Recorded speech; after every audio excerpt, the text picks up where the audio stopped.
अच्छा जी, ये structure questions भी हैं, ये भी हम डिस्कस कर लेते हैं। मैनी ये इस तरह के पेपर में भी क्वेश्चंस आते होते हैं, 4 मार्क्स का, 5 मार्क्स का या 4 मार्क्स का, ये डिफरेंट पेपर्स में ही आया हुआ है।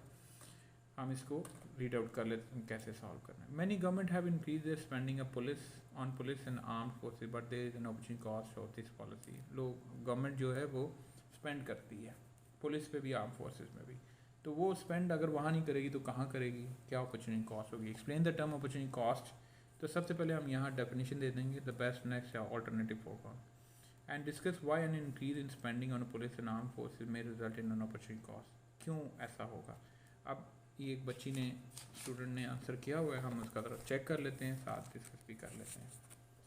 Opportunity cost is the next best alternative foregone by choosing another one. An increase in spending on police and armed forces may result in opportunity cost because government can spend that money somewhere else to benefit the public.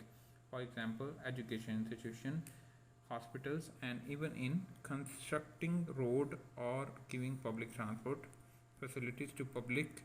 So in order to increase their spending on police and armed forces, government has to give up all other and result in an opportunity cost. This is the best answer.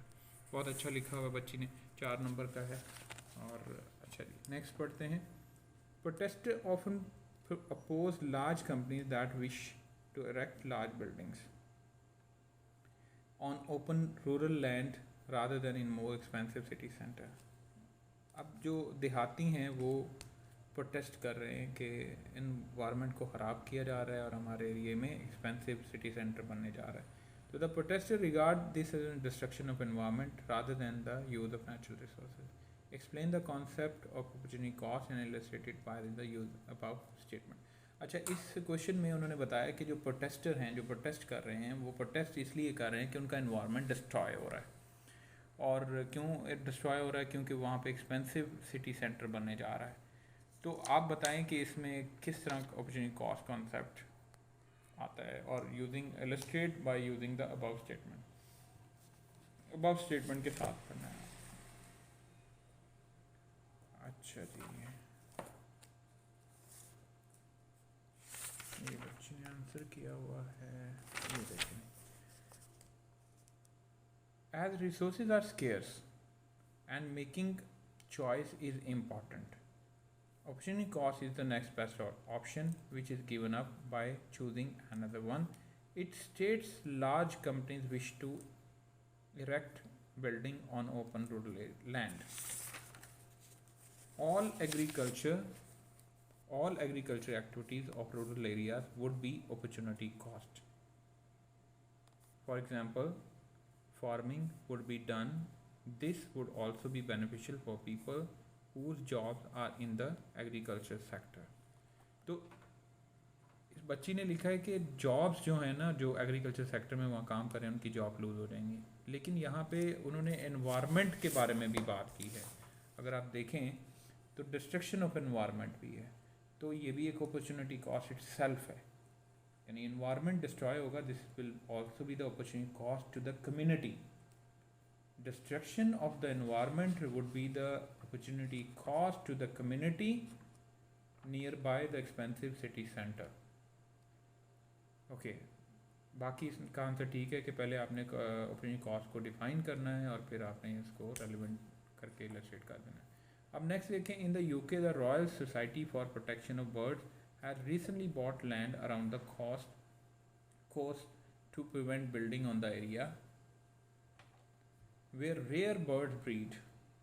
UK की royal society for the protection of birds की society है recently bought land around the coast. उन्होंने coast के करीब एक land buy की है to prevent building on area where rare bird breed, जहाँ पे रेयर बर्ड ब्रीड करती हैं, to prevent building on the area.